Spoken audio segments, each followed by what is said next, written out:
Olá, este é o canal Logotonia. Estamos aqui para uma entrevista com a professora Maia Vitória Aguiluz Ibarguen, que é a pesquisadora do Centro Interdisciplinar de Pesquisa em Ciências e Humanidades da Universidade Nacional Autônoma do México. Eu sou Janaína Lozada, professora aqui da Universidade Federal do Sul da Bahia. Eu sou Guilherme Fóscolo, professor aqui também da Universidade Federal do Sul da Bahia. Bom, inicialmente eu quero dar as boas-vindas à professora Maia. Essa entrevista será feita de forma em duas línguas, né? Já iniciando o nosso tema de conversação. Então nós faremos as perguntas em português e a professora Maia responderá em castelhano. Bom, Maia, bem-vinda. Inicialmente, pensando nas discussões e nas reflexões que você tem feito, eu gostaria de chamar a atenção para iniciar a nossa conversa, chamando a atenção para a incorporação dos usos dos termos biológicos, ecológicos nas ciências sociais. De alguns anos a gente vem tendo essa incorporação para vários autores. Essa incorporação não se dá apenas no uso dos termos em si, mas ela reflete toda uma outra construção que me parece que você também tem atuado. Então eu gostaria que você falasse um pouco sobre esse espiral ontológico do qual você tem discutido, né? E como que essa incorporação desses termos muda a nossa forma de fazer ciências humanas e sociais. Muchas gracias. Gracias por la invitación. Por me dejar estar aquí entre colegas, entre estudiantes de esta universidad. Gracias a ambos también por inventar un espacio para un diálogo, una triangulación creo yo que de experiencias y de intenciones con respecto a la formación y a la práctica de la investigación, que hoy exige cada vez una conexión de tipo parcial, a veces momentánea, pero que llega tal vez a resultados urgentes y a resultados que de alguna manera tal vez no compartimos del todo, los resultados de nuestras investigaciones, pero sí nos colocan en terrenos en los cuales podemos seguir abonando, seguir trabajando. Yo creo que la pregunta, Janaína, que me haces es fundamental. Generalmente, hasta hace un par de décadas, hablábamos de la subjetivación o del movimiento de subjetividades hacia, digamos, las comunidades de prácticas científicas muy reguladas, muy estandarizadas, como son las ciencias duras, ¿no? O las ciencias que siempre cientificizan su saber, ¿no? Por decirlo así. También la economía, en estas críticas centrales frente a unas estructuras flexibles, a una circulación de la mercancía, de los procesos de acumulación capitalista contemporánea, la economía política, que es digamos, toda una tradición interdisciplinaria, empezó a hacer notar el dispositivo subjetivador de las propias formas de producción. ¿Qué quería decir esto? Que la propia economía, las bases económicas de producción, las formas de explotación, las formas extractivistas que hoy imperan en la organización y desorganización del capitalismo, son eminentemente subjetivas y subjetivantes. Y con subjetivo hablábamos de estas migraciones de las terminologías, de la capacidad de relatar que hemos forjado las comunidades al tratar de vivir juntas y comprendernos culturalmente como formas de vida. el lenguaje, los relatos, la propia manera de narrar y narrarnos ha sido fundamental. Pues bueno, pues los sistemas altamente abstractos se han encumbrado y siguen operando gracias a estas, ¿no?, subjetividades. Pero la pregunta que me haces creo que está hoy en ciernes en muchas de las áreas de las ciencias sociales y de las humanidades. Te doy un ejemplo que me parece muy cercano y que podría reconocer tanto un grupo de colegas historiadoras e historiadores o un grupo de sociólogos o de antropólogos, que tiene que ver, por ejemplo, con un término que llegó desde el horizonte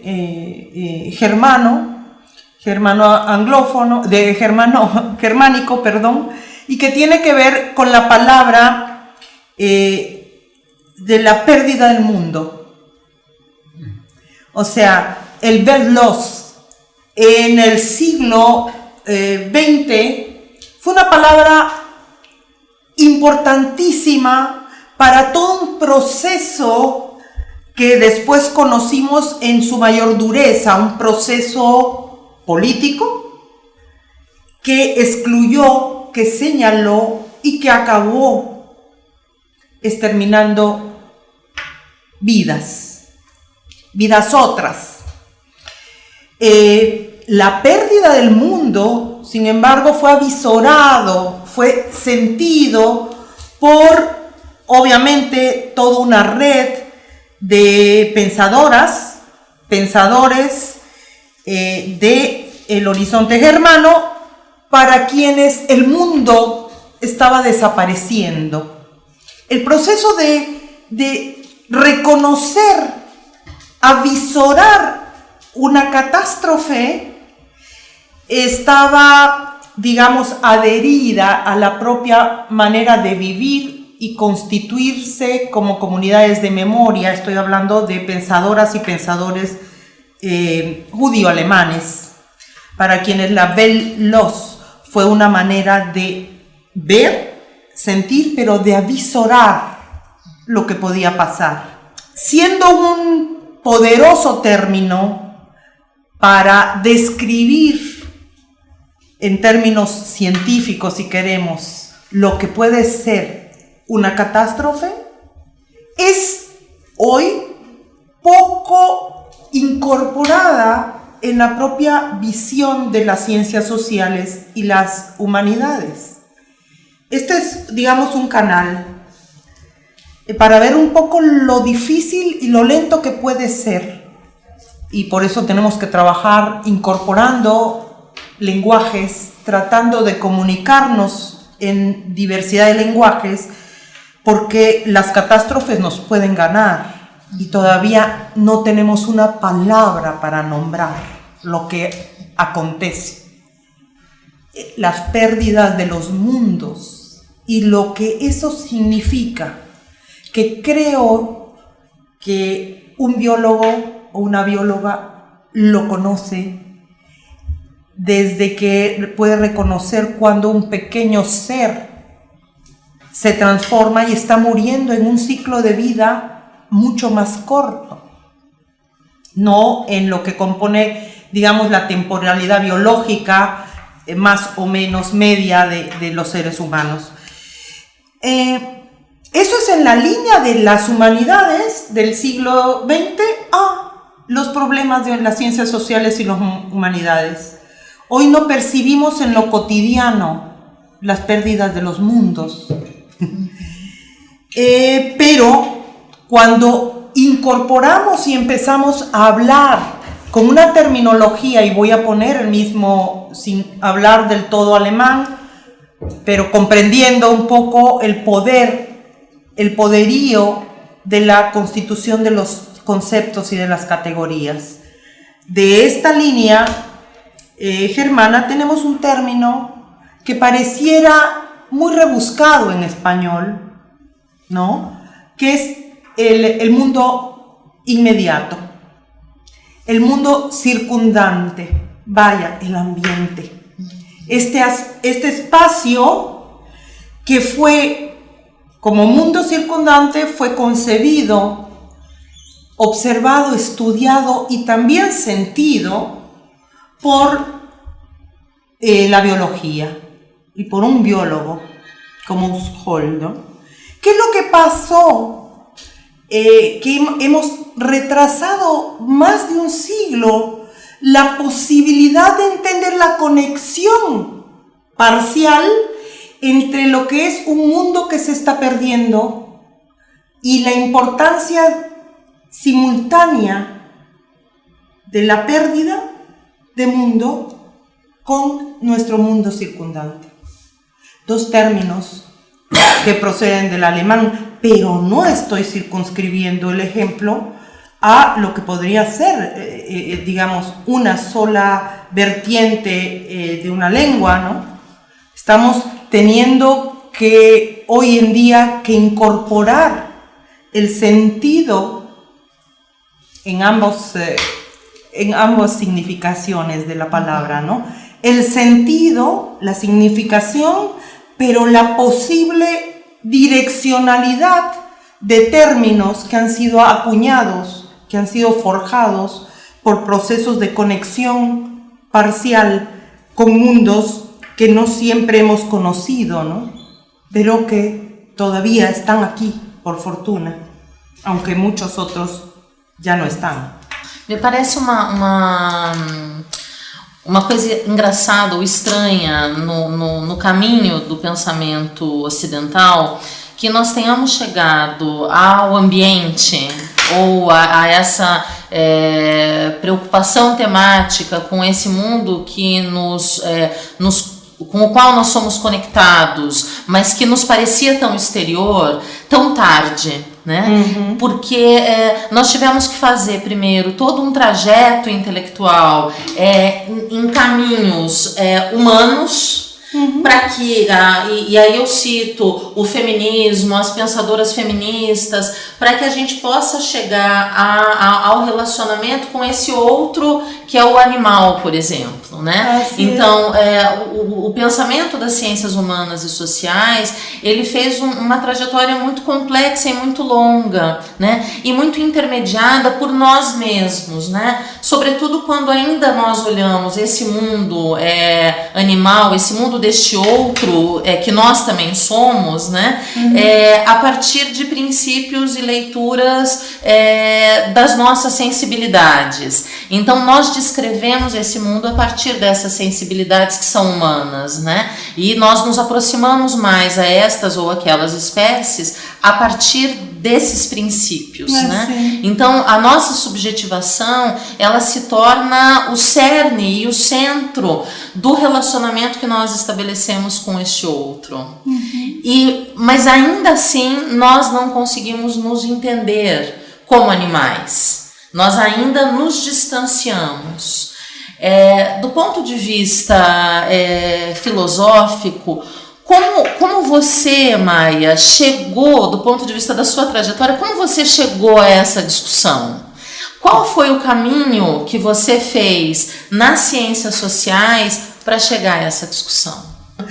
Me siento honrada con la pregunta que creo que a estas alturas podemos hacernos, preguntando por trayectorias más personales, aunque como decía hace 2 días, creo que en una filósofa como Simone Weil tenemos la síntesis, el resumen en el sentido que lo personal es impersonal. Otra vez voy a hablar en este poder como cuerpo que existe, conectarnos con dimensiones que no tienen que ver con lo que tú estás mencionando, con las trayectorias, por ejemplo, de la formación, de la individualidad en el discurso o en varios discursos científicos, filosóficos, occidentales, o digamos con la conformación de la persona igual a sujeto jurídico, igual a, ¿no?, ciudadano o ciudadana. Primero, me parece muy importante reconocer que estar hablando de la comunalidad, de animalidad, ¿no? Hoy recordaba a una feminista, filósofa, que dice: ¿por qué no sustituimos en Historia de la locura de Foucault las palabras que él usó, locura, loca, loco? Sustituyamos esta obra clásica de la segunda mitad del siglo XX con palabras como animal y animalidad. Es una especie, es un ejercicio de retrovisión o retrospectiva a un plano corto de la temporalidad de la arquitectura del pensamiento crítico, un pensamiento que nos permitió desandar la manera como se narraba Occidente en la historia y en la filosofía, ¿no? Para hablar de filosofía e historia, por no decir más. Pese a todas las críticas que han tenido, bueno, desde que, por ejemplo, las críticas feministas encararon al propio Foucault, que fueron las primeras, ¿no? Las primeras críticas realmente serias, estamos hablando ya de principios, finales de los 70, principios de los 80, ¿no? Las feministas Foucaultianas pusieron, invirtieron y pusieron a moverse en bucles al propio sistema filosófico Foucaultiano. Aquí está un elemento muy importante. No es posible llegar a conclusiones, a conectividades parciales entre ciencias sociales y humanidades sin poner de relieve los cortos circuitos. Es decir, no las rupturas epistemológicas con las que estudiamos en los años 80, ¿no? Bourdieu en la sociología, podemos hablar de la importancia de los movimientos indígenas organizados en América Latina, que nos incluyeron, ¿no?, en la dimensión propiamente de la urgencia vital del reconocimiento de lo que antes parecían minorías. Y digo parecían porque nunca han sido minorías, ¿no?, los pueblos originarios, pero... y bueno, lo que me interesó aquí es una trayectoria en la que hiciéramos cortocircuito, es decir, que pudiendo desarrollar una línea más cómoda y tranquila dentro de una disciplina académica, siguiendo los cánones, los debates que son reconocidos y que se mueven hacia las orillas de las disciplinas, el cortocircuito empezaba por entrar en otra comunidad, por hacer cortes, digamos, mucho más horizontales y encontrar los vasos comunicantes.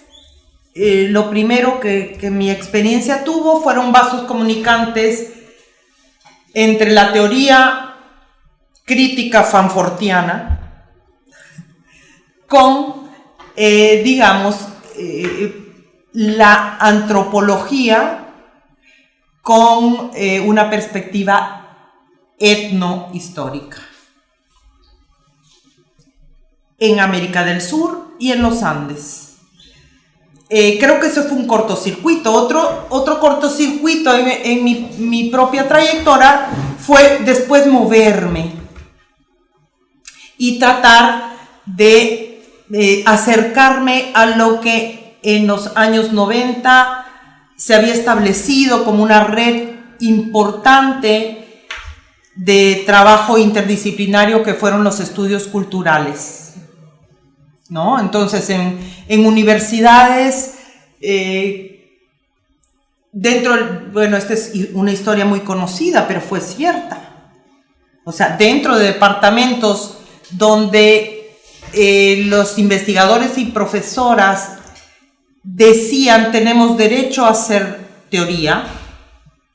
Wallerstein, me acuerdo que decía, en los departamentos de literatura que no estaban habituados a hacer teoría, pero pues la teoría literaria, caramba, tiene larga data. Al contrario, estaban habituados, ¿no?, a hacer teoría y a pensar con y desde el lenguaje. ¿Con qué? Pues con la posibilidad e imposibilidad de nombrar.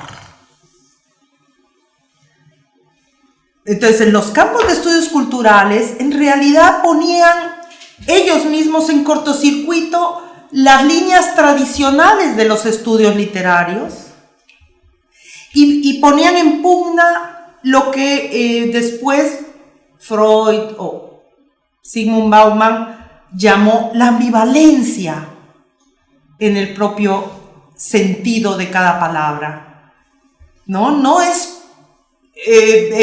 tiene muchos sentidos, no tiene muchos significados, sino tiene una tensión toda palabra, ¿no? Puede ser, sí, polivalente, etcétera, sí, pero lo importante es comprender que la palabra dice lo que también oculta y señala lo que no puede señalar y lo que no fue capturado por los sistemas de percepción vigentes en las disciplinas académicas, por la visión y la mirada de cada disciplina. ¿Dónde se producen esos cortocircuitos? En las literaturas, en los estudios sobre los lenguajes, ¿no? Y ahí llegué por casualidad, tocando puertas, ¿no? Queriendo estudiar un posgrado en literatura hispánica y estudios latinoamericanos, pero muy próxima a los estudios culturales que Gayatri Spivak había formado en la universidad a la que llegué gracias a una decisión familiar, ¿no? Llegué con mi hija muy pequeña y con quien había sido mi pareja. Ese fue un cortocircuito, ¿no? También. Y bueno, de ahí han habido muchos cortocircuitos. Y creo que un activo, un dispositivo para vérmelas con los cortocircuitos fue la formación Foucaultiana. Yo agradezco cuando era señalado desde los marxismos de los años 80 como el postestructuralista francés en Latinoamérica. Foucault y la noción de dispositivos fueron centrales en mi acompañamiento con distintos cortocircuitos y seguramente Yanaina, nosotros conocemos que en el mundo o en los mundos académicos los cortocircuitos también sacan chispas y hay que disponer y saber disponer que estos cortocircuitos pues también son debido a que el saber y el poder están muy ensamblados en la historia de nuestras propias disciplinas académicas y por supuesto en la arquitectura y en el funcionamiento de nuestras propias universidades, ¿no? Maia, eu tenho uma pergunta para retomar um pouco também um aspecto teórico que você levantou sobre a perda do mundo e sobre as possíveis saídas para esse problema e também sobre a relação que você tem com esse problema teoricamente também, né? E porque, na minha visão particular, esse movimento da perda do mundo ele tem que ver com duas coisas. Ele tem que ver, por um lado, pelos excessos teóricos ou hermenêuticos daquilo que Foucault denuncia no Le Mots et les Choses, dos excessos do discurso e de uma atividade que se inaugura na modernidade, de despir, ou pôr a descoberto a verdade nas coisas, ou fazer os objetos falarem, e como efeito contrário produzir um afastamento progressivo do mundo. Então, por um lado, há esse fenômeno de afastamento teórico com a produção de excessos hermenêuticos, de excessos de teoria, que, por um lado, se são realizadas no intuito de provocar provocar o mundo, provocar uma resposta do mundo, por outro, produzem um efeito reverso de um afastamento do mundo, e que é muito conhecido daquilo que, em alguns lugares, é chamado de horror vacui, no século XVIII ou XIX, que é o horror de que talvez, em primeiro lugar, nossas capacidades, nossos sentidos e nossa razão, em primeiro lugar, não sejam capazes, talvez, de abraçar o mundo, ou se apropriar do mundo, e, em segundo lugar, que talvez esse mundo, como objeto que existe independente de nós, nem mesmo exista. Então, o primeiro passo, eu acho que há esse movimento teórico que conduz a um afastamento do mundo, né? Uma negação do corpo, por assim dizer, né? Por outro lugar, há um movimento de afastamento também provocado pela Revolução Francesa. Quer dizer, há um movimento político, histórico e econômico, é muito presente isso em Marx, mas é muito presente em Balzac, essa sensação, é muito presente em Goya, é muito presente em vários artistas, está presente também Jacques Louis David, quando ele pinta a Revolução, a sensação de que as coisas acontecem muito rapidamente. E, portanto, não temos mais controle da história, não participamos mais tanto da história, a história é um agente absoluto de mudanças e passa muito rápido, perdemos, então, os pés, né, naquele mundo concreto que a gente habitava e tudo mais. Bom, nesse sentido, me parece que o Marx ele cumpre uma figura dupla. Por um lado, ele cumpre a figura da modernidade tradicional, que é aquela que pensa que pode abraçar o mundo ainda com os sentidos e com a razão, pode alcançar uma verdade, né? Por outro lado, me parece que essa ainda é a única resistência possível ao movimento hermenêutico que, né, é colocado em propulsão no século XVIII e XIX e que vai resultar no perspectivismo, na pós-modernidade, nas teorias de que o que existem são perspectivas ou talvez teorias históricas ou narrativas que estão em disputa, mas a verdade se torna um terreno distante. Né?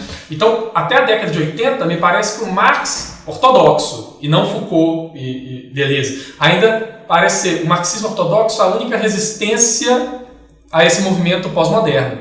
Um movimento que ainda tenta abraçar o mundo, e não perder o mundo, mas dizer, olha, existe um mundo, é concreto, é real. Né? Só que na década de 80, que você se referiu, me parece que Marx não era mais suficiente. Sim.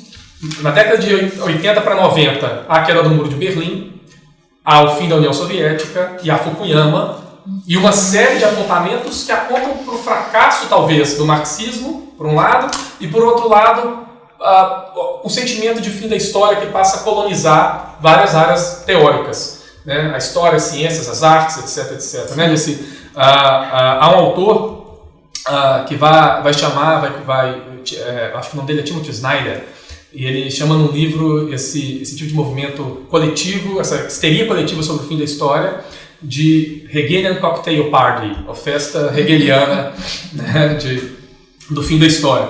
De qualquer maneira, me parece que tanto os estudos culturais quanto a desconstrução fracassam em tornar possível que nós abracemos o mundo novamente, ou retornemos ao mundo.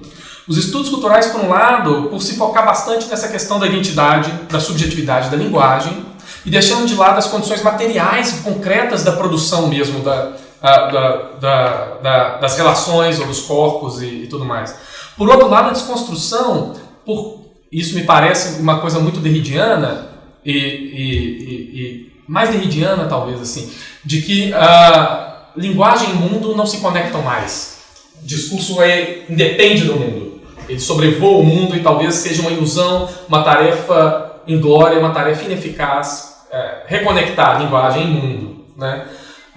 Algumas correntes teóricas tentam endereçar esse problema a partir da década de 80, como o materialismo que vai aparecer nas materialidades da comunicação de um Gumbrecht, de um Kittler e de toda uma turma dessa filosofia alemã que se tornou a nova filosofia das mídias, ou das novas mídias, e, né, com toda a carga do McLuhan da vida, por assim dizer. Mas não é o único caminho possível. E aí a minha pergunta para você seria, você acha que há alguma saída teórica que torne possível a recuperação ou a sensação de que pertencemos ao mundo, ou de que estamos no mundo, ou há alguma saída teórica que possibilite que a gente consiga encampar o protagonismo dos sentidos ou dos afetos sobre essa mesma razão que pendularmente se torna excessiva no final do século XIX, início do século XX? Como que você diria assim, uma saída possível para essa perda do mundo, né?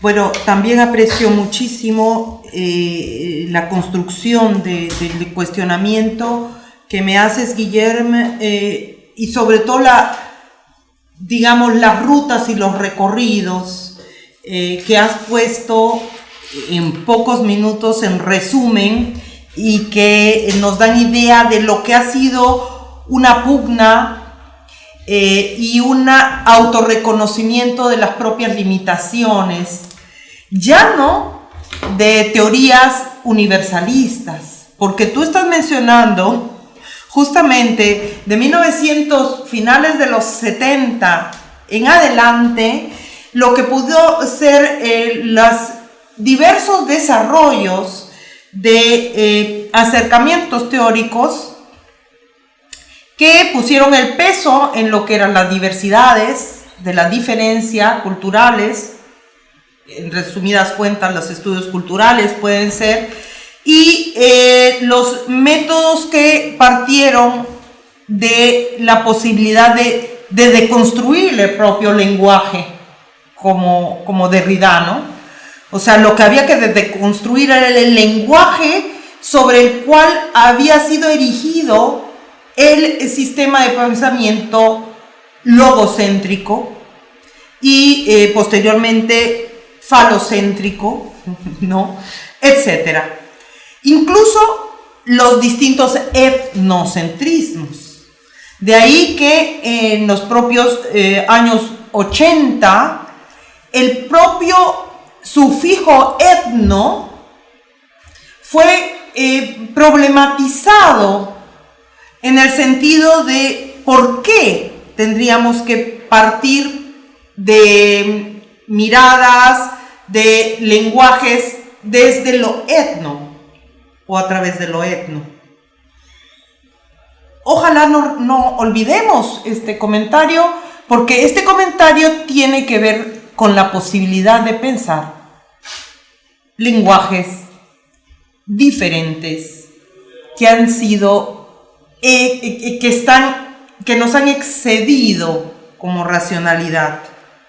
Lenguajes que hablan y que suspendimos, por ejemplo, la comprensión de la emocionalidad de los vegetales, por ejemplo, de las plantas. El lenguaje vegetal o la posibilidad altamente diferenciada de comunicación, no solamente comunicación en el sentido que conocemos el lenguaje racional y la estructura sintáctica de nuestras lenguas, pero era una planta, era una vida y era un objeto y había surgido a partir de un pacto de palabra entre un grupo maravilloso y además fue cumplido.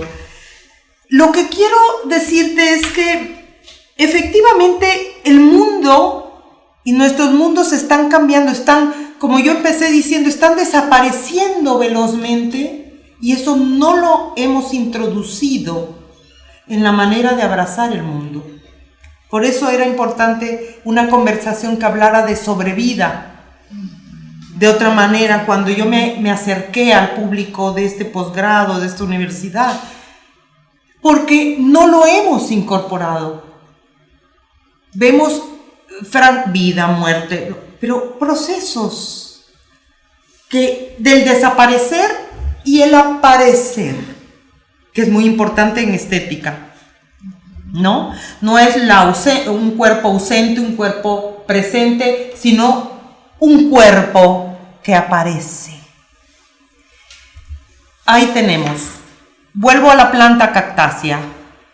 Hay cosas, vidas que crecen muy despacio y que las mujeres nos enseñaron a cultivar.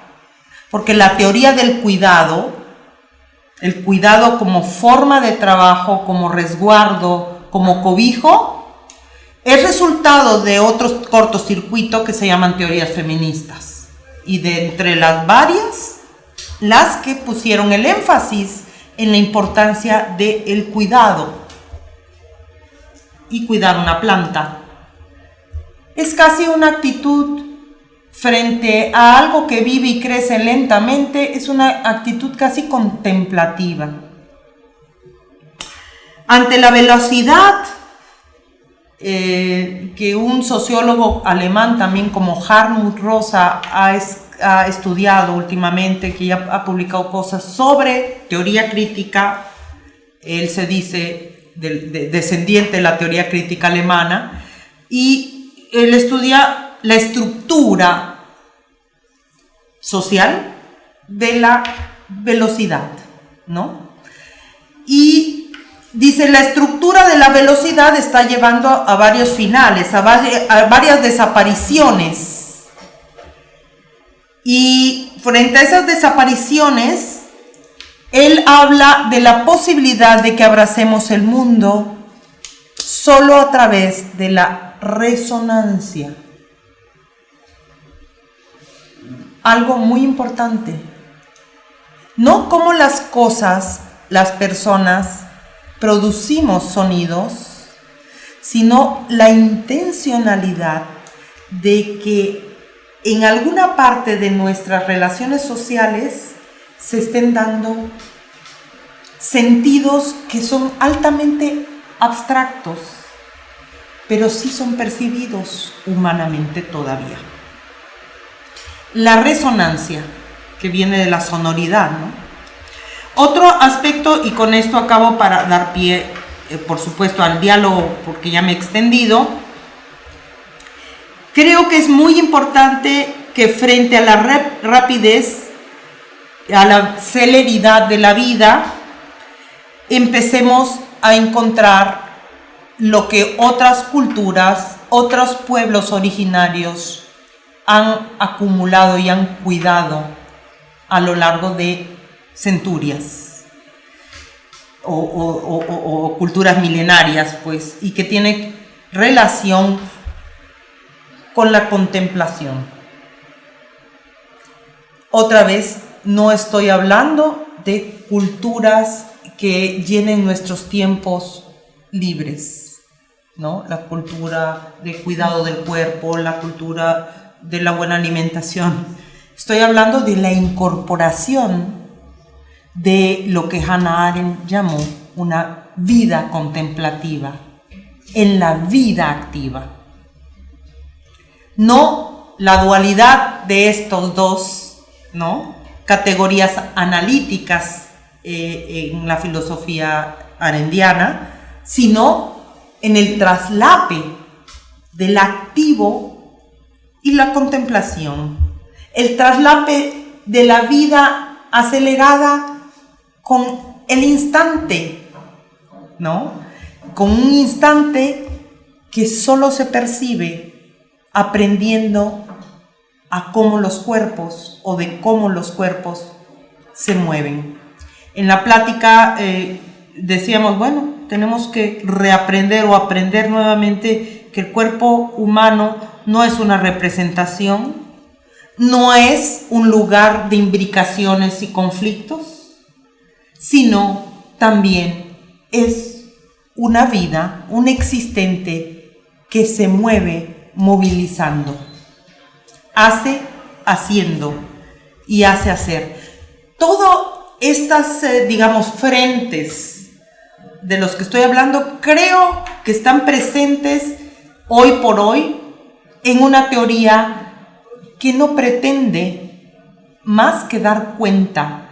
Y ahora recuerdo que en una lectura que me gustó mucho, se referían a algunas teorías feministas actuales, Judith Butler, pero igual puede ser Rita Segato,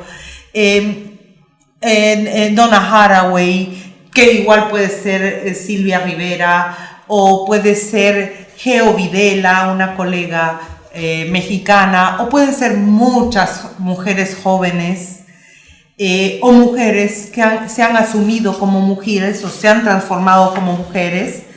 No quiero hablar solo de los feminismos, pero quisiera sí cerrar con ello porque ha sido fundamental. Y es el hecho de que estas mujeres nos han acercado a una teoría que es testigo,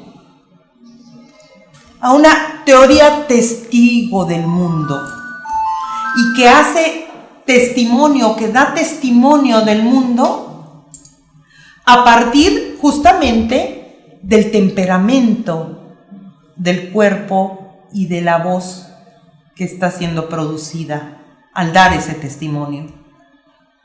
No las racionalidades, no los particularismos, no las diferencias, ¿no? Sino en una actitud. Y son las teorías temperamentales, por decirlo de alguna manera, ¿no? Gracias. Bom, Maia, eu agradeço muito, agradeço a presença do professor Guilherme aqui e a tua disponibilidade para estar com a gente. E assim eu encerro o canal Logotonia de hoje. E para outros que virão, e certamente nós nos encontraremos aqui no Logotonia e em outros lugares também. Seguramente, em outros lugares, em outras casas universitárias. Espero que pronto estemos haciendo algo similar em México. Claro. Muitas graças. Também, viu, Maia? Muito a sua presença e a conversa, que não fosse pelo limite do tempo, ia se estender por mais algumas horas. Oh, sí, bueno. Muchas gracias, Guillermo. Muchas gracias, Janaína. Janaína, perdona. Y muchas gracias a esta universidad por lo que está haciendo, por el gran esfuerzo y por la capacidad y fuerza que he encontrado en cada una y cada uno de los estudiantes del posgrado con el que tuve vinculación en esta ocasión. Ojalá que nuestras universidades realmente se acerquen y realmente descubran todos los canales que tenemos para seguir conectados y comunicados. Muchas gracias. Obrigada, Maia.